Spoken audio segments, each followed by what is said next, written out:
The New York Times recently ran a series of articles highlighting the growing trend and dangers of something called arbitration over traditional litigation.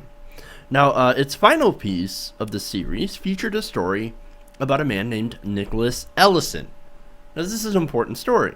Now, Nicklaus Ellison had actually been brought into court because of drunk driving, right? After allegedly breaking his probation and crashing into four parked cars. So he's obviously got a bit of a problem. You can't go around doing that.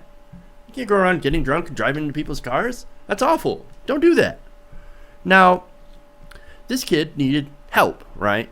Now, instead of jail time, the judge actually offered to send him to some place where he could get help. The problem with that is that they sent him to a place called Teen Challenge, which is described as a drug treatment program that encourages participants to become more Christ-like. Okay, so what is the problem with that? You might be asking yourself. Well, other than mixing of church and state, this. According to the article, Ellison was openly gay. Now, he had some issues with substance abuse, of course, right? You can't deny that. But what was more disturbing than those issues by themselves was actually a letter found in his backpack addressed to his sister, saying that this program that was supposed to treat his alcohol addiction, right, and get him on the right path, had actually tried to make him ungay. Well, wait a minute. This program that's supposed to solve a problem of drug and alcohol abuse using Christian themes instead focused not on just on those, but also tried to cure him of being gay. This is another example of gay reparative therapy. Now, we know from studies that the so-called reparative therapy doesn't actually work. It actually sometimes makes the situation worse. It makes the person worse. After all, it doesn't cure, you can't cure the gay. That's just not something that's possible. And all the studies have shown that. But nonetheless, this is what this program attempted to do. Now, that's not even the worst part, right? The New York Times also explains the mother, suspicious and distraught by her son's death, and the letter found, had attempted to sue Teen Challenge in order to find some answers, right? What happened to my son? I don't know. I'm going to sue you for your open records.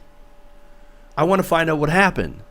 So maybe we can prevent this from happening to someone else. Because remember, this young man committed suicide after coming out of this gay reparative therapy. She was apparently shut down, however, by the organization and told a lawsuit was not possible. Because upon intake to the program, Ellison was forced to sign an arbitration contract that agreed that all matters and disputes pertaining to Teen Challenge must be settled through a Christian arbitration process that would not be bound by state or federal law, but instead bound by the Bible, where, quote, the Holy Scripture shall be the supreme authority. Okay, so that's where we're at. Let's not follow secular law, but biblical law instead. Remember, he was sent to this through a judge. Signed these forms upon intake, and now any laws pertaining to this must be gone through a third-party Christian arbitration process. Oh, that's not good. Now, do you actually think this arbitration process would actually be more, I don't know, would see the plight of the mother as opposed to this Christian organization, Teen Challenge? Do you think that they would be fair and impartial? I don't think so. Maybe I'm wrong, but it doesn't seem like it would be fair. You'd think that it would that they would line up with the other Christian organization against the mother. And it seems like that's what happened. And that seems like a big problem with this arbitration process. But it's not just this one thing. See, it also gets worse. And this is where an article in Dead State actually points this out. Quote, today there is a number of growing websites run by numerous Christian law firms that instruct churches and nonprofits how to utilize religious arbitration to keep their businesses out of courts. They even point out an advertisement for one such firm. And this is the advertisement. Every year, thousands of lawsuits are filed in America against churches, schools, or other nonprofits and related entities. These lawsuits range from injuries on church property to disagreements over employment, from accidents on youth group trips to cases of sexual abuse. Indeed, the most recently publicized sexual abuse cases and multi-million-dollar settlements within the Catholic Church should warn church leaders of the risk of such cases within their own churches. Now, the website also goes on to list the steps these organizations must take in order to avoid court interference and operate under their own moral codes. Our secular court system is darn good, Bryce Thomas, former attorney turned Christian counselor, told the New York Times, but it doesn't get into deep moral issues like sin and reconciliation. But wait a minute. Sin and reconciliation shouldn't be part of our secular code of laws.